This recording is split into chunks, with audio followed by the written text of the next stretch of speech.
যে মিয়া মানে হৈছে ডকাইত, মিয়া মানে হৈছে চোৰ, মিয়া মানে হৈছে ৰেপিষ্ট, বলাৎকাৰী। মিয়া মুছলমানসকল উচ্ছেদৰ ভয়তহে জুবিনৰ নকলি সমৰ্থক হৈ আছে। মিয়া মুছলমান জুবিনৰ নকলি সমৰ্থক, এনেদৰে মন্তব্য কৰিছে মুখ্যমন্ত্ৰীয়ে। মুখ্যমন্ত্ৰী হিমন্ত বিশ্ব শৰ্মাই মন্তব্য কৰি কয়, মিয়া মুছলমানসকল উচ্ছেদৰ ভয়তহে জুবিনৰ নকলি সমৰ্থক হৈ আছে। মিয়া মুছলমানসকলে ধৰ্মসভাত জুবিন গাৰ্গৰ ফটো ক'ৰবাত ৰাখিছেনে, এই প্ৰশ্ন উত্থাপন কৰিছে মুখ্যমন্ত্ৰীয়ে। জুবিন গাৰ্গ অসমীয়া ৰাইজৰ সম্পত্তি, অসমীয়া ৰাইজে জুবিন গাৰ্গক জীয়াই ৰাখিব, কিন্তু মিয়া মুছলমানে দুবছৰমানৰ পিছত জুবিনক পাহৰি যাব। জুবিন গাৰ্গ যাৰ তাৰ ওচৰতে থাকিব, জুবিন গাৰ্গ যাৰ নহয় তাৰ ওচৰত নাথাকে, এইদৰে মন্তব্য কৰিছে মুখ্যমন্ত্ৰী হিমন্ত বিশ্ব শৰ্মাই। ইয়াৰ পাছৰ খবৰ, মুখ্যমন্ত্ৰী হিমন্ত বিশ্ব শৰ্মা নিৰ্দেশৰ পিছতে আৰম্ভ হ'ল একশ্যন। ফেচবুক ব্যৱহাৰ কৰোঁতে সাৱধান, সন্ত্ৰাসবাদক সমৰ্থন জনাই পোষ্ট বা কমেণ্ট নকৰিব। ফেচবুকত কমেণ্ট দি জালত পৰিল অৱসৰপ্ৰাপ্ত অধ্যক্ষ। ঘৰৰ পৰাই গ্ৰেপ্তাৰ কৰা হ'ল নজৰুল ইছলাম বৰভূঞাক। দিল্লীৰ বোমা বিস্ফোৰণৰ আঁৰত নিৰ্বাচন জড়িত বুলি কৰিছিল কমেণ্ট। কমেণ্ট দৃষ্টিগোচৰ হৈছিল কাছাৰ আৰক্ষীৰ। ইয়াৰ পিছতে অভিযান চলাই গ্ৰেপ্তাৰ কৰে অৱসৰপ্ৰাপ্ত অধ্যক্ষগৰাকীক। কাছাৰৰ বাছকান্দি হায়াৰ ছেকেণ্ডাৰী অৱসৰপ্ৰাপ্ত অধ্যক্ষ আছিল। ইতিমধ্যে মুখ্যমন্ত্ৰীয়ে দিছিল হুংকাৰ, তাৰ কাৰণে আমি কঠোৰৰ পৰা কঠোৰ হ'ব লাগিব। আৰক্ষী সঞ্চালক প্ৰধানক নিৰ্দেশ দিছিল মুখ্যমন্ত্ৰী হিমন্ত বিশ্ব শৰ্মাই। দিবলৈছ আন এটা খবৰ, দিল্লী বতাহত মৃতদেহৰ গোন্ধ। দিল্লী বিস্ফোৰণক লৈ কঠোৰ কেন্দ্ৰীয় চৰকাৰ।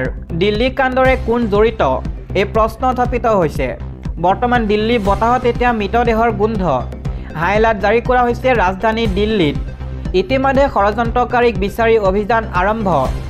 বিস্ফোৰণৰ পিছতে স্তব্ধ হৈ পৰিছে ৰাজধানী চহৰ। দিবলৈছ এটা পলিটিকেল ব্ৰেকিং নিউজ, কংগ্ৰেছে বিজেপিক সমালোচনা কৰাৰ অধিকাৰ নাই।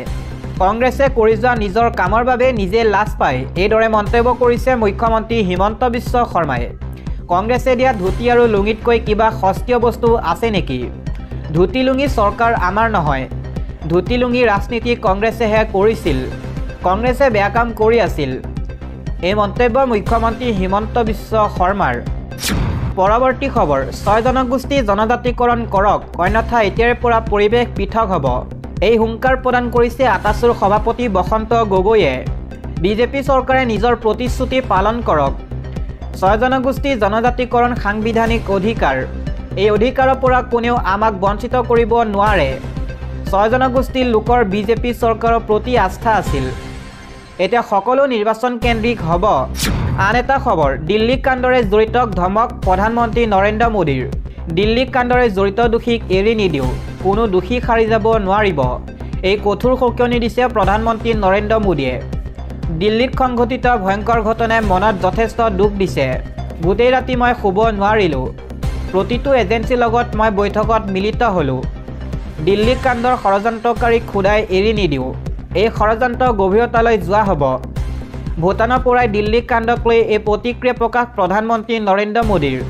দিবলৈছ আন এটা পলিটিকেল ব্ৰেকিং নিউজ, বিহাৰৰ এক্সিট পল 2025, এনডিএৰ জয় নিশ্চিত। প্ৰশান্ত কিশোৰ দলে লাভ কৰিবনে আসন? বিহাৰ বিধানসভা নিৰ্বাচনৰ দ্বিতীয় তথা অন্তিম পৰ্যায়ৰ ভোটগ্ৰহণ আজি সমাপ্ত হৈছে। বিভিন্ন এক্সিট পলত এতিয়া শাসকীয় এনডিএ মিত্ৰজোঁটৰ স্পষ্ট বিজয় চিত্ৰ উদ্ভাসিত হৈছে।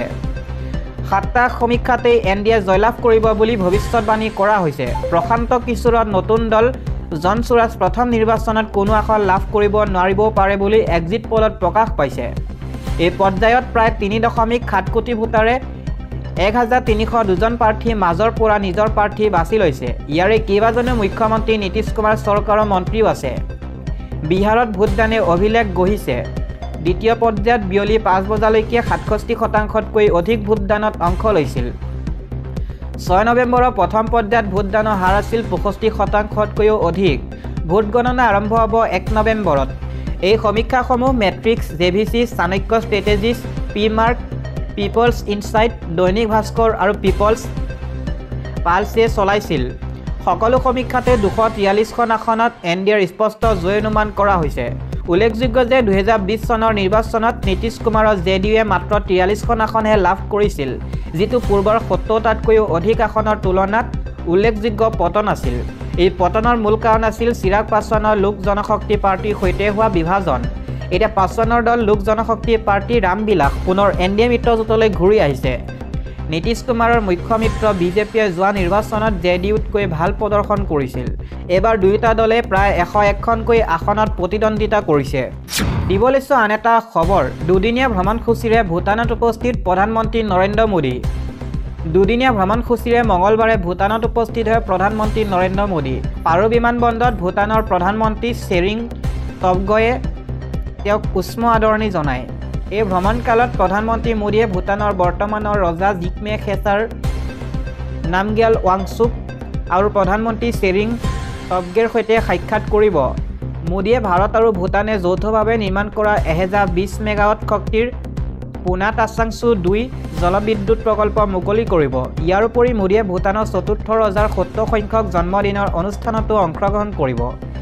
যাত্ৰাৰ পূৰ্বে মোদীয়ে দৃঢ়তাৰে কয়, মই নিশ্চিত যে এই ভ্ৰমণে আমাৰ বন্ধুত্বক অধিক শক্তিশালী কৰি তুলিব আৰু দুয়োখন দেশৰ সমৃদ্ধিক সহায় কৰিব। চুবুৰীৰ প্ৰথম নীতিৰ অংশ। প্ৰধানমন্ত্ৰী মোদীয়ে ভাৰত আৰু ভূটানৰ মাজৰ সম্পৰ্কক ঘনিষ্ঠ বন্ধুত্ব বিশ্বাস কৰি দলীয় কাম কাজৰ আধাৰত গঢ়ি উঠা বুলি অভিহিত কৰে। তেওঁ ইয়াক ভাৰতৰ চুবুৰীৰ প্ৰথম নীতিৰ এক ডাঙৰ অংশ বুলি উল্লেখ কৰে। একযোগে তেওঁ প্ৰকাশ কৰিছে যে এই ভ্ৰমণে দুয়োখন দেশৰ মাজৰ সম্পৰ্ক সৌহাৰ্দ্যপূৰ্ণ কৰি তুলিব। ভাৰতৰ বৈদেশিক মন্ত্ৰালয়েও এই ভ্ৰমণৰ দ্বাৰা দুয়োখন দেশৰ মাজত সহযোগিতা আৰু অধিক বৃদ্ধি কৰা বুলি স্পষ্ট কৰিছে। দিবলৈছো আন এটা ৰাজনৈতিক প্ৰেক্ষাপটৰ খবৰ, কংগ্ৰেছৰ বিজেপিক সমালোচনা কৰা অধিকাৰেই নাই, এই মন্তব্য মুখ্যমন্ত্ৰী। কেতিয়া বিজেপিত যোগদান কৰিব শশীকান্ত দাসে ইংগিত দিলে মুখ্যমন্ত্ৰীয়ে। কংগ্ৰেছে কৰা কি কামৰ বাবে আজি নিজেই লাজ পায় মুখ্যমন্ত্ৰীয়ে। বটদ্ৰৱা কলিয়াবৰ বিধানসভা সমষ্টিৰ পাছত মঙলবাৰে নগাঁও জিলাৰ ৰহা বিধানসভা সমষ্টিতো মুখ্যমন্ত্ৰীৰ মহিলা উদ্যমিতা আঁচনিৰ অধীনত চেক বিতৰণ কৰে ৰাজ্যৰ মুখ্যমন্ত্ৰী ডক্টৰ হিমন্ত বিশ্ব শৰ্মাই। মঙলবাৰে নগাঁও জিলাৰ ৰহা বিধানসভা সমষ্টিৰ 38,000 হিতাধিকাৰীৰ মাজত লাখপতি নামেৰে নামকৰণ কৰা মহিলা উদ্যমিতা আঁচনিৰ 10,000 টকীয়া চেক বিতৰণ কৰে। মুঠ 35 লাখ মহিলা উদ্যমিতা আঁচনিৰ দ্বাৰা উপকৃত হ'ব বুলিও মঙলবাৰে নগাঁও ৰহাত সংবাদ মাধ্যমৰ সন্মুখত উল্লেখ কৰে ৰাজ্যৰ মুখ্যমন্ত্ৰী ডক্টৰ হিমন্ত বিশ্ব শৰ্মাই। মঙলবাৰে নগাঁও জিলাৰ ৰহা বিধানসভা সমষ্টিৰ মহিলা উদ্যমিতা হিতাধিকাৰীৰ মাজত চেক বিতৰণ কৰি বিৰোধী কংগ্ৰেছক আক্ৰমণৰ লক্ষ্য কৰি লয় মুখ্যমন্ত্ৰী ডক্টৰ হিমন্ত বিশ্ব শৰ্মাই। ভাষণৰ লগতে সংবাদ মাধ্যমৰ সন্মুখতো কংগ্ৰেছে কেৱল ধুতি আৰু লুঙি দিছিল বুলি কটাক্ষ কৰি মুখ্যমন্ত্ৰী ডক্টৰ হিমন্ত বিশ্ব শৰ্মাই কয়, কংগ্ৰেছে ধুতি লুঙি দিছিল, তাতকৈ আৰু সস্তীয়া বস্তু কিবা হ'ব পাৰে নেকি? কংগ্ৰেছে নিজে কৰা কামবিলাকৰ কাৰণে আজি নিজেই লাজ পায়। যদি সাহস আছে তেন্তে এইবাৰো মেনিফেষ্টোত তেওঁলোকে লিখক লুঙি দিম বুলি। তেওঁলোকৰ সাহস নাই। ধুতি লুঙি চৰকাৰে বিজেপিৰ নহয়। কংগ্ৰেছে বিজেপিক সমালোচনা কৰা অধিকাৰেই নাই। প্ৰতি মাহৰ 10 তাৰিখে কংগ্ৰেছে আৰম্ভ কৰা যোগদান কাৰ্যসূচী সন্দৰ্ভতো কটাক্ষ কৰে মুখ্যমন্ত্ৰী ডক্টৰ হিমন্ত বিশ্ব শৰ্মাই। এই সন্দৰ্ভত মুখ্যমন্ত্ৰী ডক্টৰ হিমন্ত বিশ্ব শৰ্মাই সংবাদ মাধ্যমৰ সন্মুখত কয়, এনেকুৱা যোগদান আমাৰ কাৰ্বি আংলঙৰ তুলিৰাম ৰংহাঙে অকলেই দিনত 10,000 মান যোগদান কৰাই দিয়ে। কাৰ্বি আংলঙত তুলিৰাম ৰংহাঙে প্ৰতি সপ্তাহত যোগদান কৰাই থাকে। কংগ্ৰেছৰ নেতৃত্বত বিৰোধী ৰাজনৈতিক দলৰ হ'বলগীয়া ঐক্য সন্দৰ্ভত ৰাজ্যৰ মুখ্যমন্ত্ৰী ডক্টৰ হিমন্ত বিশ্ব শৰ্মাই কটাক্ষ কৰি কয়, তেওঁলোক নিজেই একোজন নেতা হোৱা পাৰ্টি। নিৰ্বাচনত নিজিকা মানুহবিলাক একলগ হৈ অসমত বিৰোধী হৈ আছে। ভূপেন বৰাই লিলি হোটেলত কৰি আছিল, এতিয়া এখেতে বা ক'ত ক'ত কৰে মই জনাত বিধানসভাতেই ঠিক কৰিছে। লিলি হোটেলত গৈ 4 বছৰ জ্বলালে। এজনে আকৌ বিহালী ধাবাত কৰিম বুলি কৈছিল। বিহালীত পৰাজিত হোৱাৰ পাছত এইটোও নোহোৱা হ'ল। জুবিন গাৰ্গৰ ন্যায় বিচাৰি আজিও ৰাজ্যৰ জনতাই দাবী উত্থাপন কৰি থকাৰ মাজত পুনৰ জুবিন গাৰ্গৰ ন্যায় প্ৰসংগত মন্তব্য কৰিলে ৰাজ্যৰ মুখ্যমন্ত্ৰী ডক্টৰ হিমন্ত বিশ্ব শৰ্মাই। এই সন্দৰ্ভত মঙলবাৰে নগাঁও ৰহাত সংবাদ মাধ্যমৰ সন্মুখত ইটিভি ভাৰতৰ সাংবাদিকৰ প্ৰশ্ন উত্তৰত মুখ্যমন্ত্ৰী ডক্টৰ শৰ্মাই কয়, হিমন্ত বিশ্ব শৰ্মাই যি কাম হাতত লয় তাক কৰি দেখুৱায়। জুবিন গাৰ্গৰ ন্যায় সম্পৰ্কে আপোনালোকে 8 তাৰিখে গম পাব। ৰহা সমষ্টিৰ পৰা কংগ্ৰেছ দলে প্ৰাৰ্থীত্বৰে বিধানসভালৈ নিৰ্বাচিত হৈ বিজেপি চৰকাৰক মুকলি সমৰ্থন দি দলৰ পৰা বহিষ্কাৰ হোৱা বিধায়ক শশীকান্ত দাসৰ বিজেপিত যোগদান কৰা সন্দৰ্ভত মন্তব্য কৰি ডক্টৰ হিমন্ত বিশ্ব শৰ্মাই। শশীকান্ত দাস ৰহা সমষ্টিৰ প্ৰাৰ্থী হ'ব নেকি বুলি ইটিভি ভাৰতৰ সাংবাদিকে কৰা প্ৰশ্নৰ উত্তৰত মুখ্যমন্ত্ৰী ডক্টৰ হিমন্ত বিশ্ব শৰ্মাই কয়, এইটো আপোনালোকে ঠিক কৰিব, মই কেনেকৈ ক'ম। কিন্তু এজন বিধায়ক তেওঁ কংগ্ৰেছে বাকী বিধায়কসকলক ৰাইজৰ ভাল কামলৈ কেতিয়াও নাহে। শশীকান্ত দাস অহা কাৰণেই ৰহা সমষ্টি আগবাঢ়ি আহিছে, নহ'লে ৰহা সমষ্টিও ভেঞ্চাৰ হ'লহেঁতেন।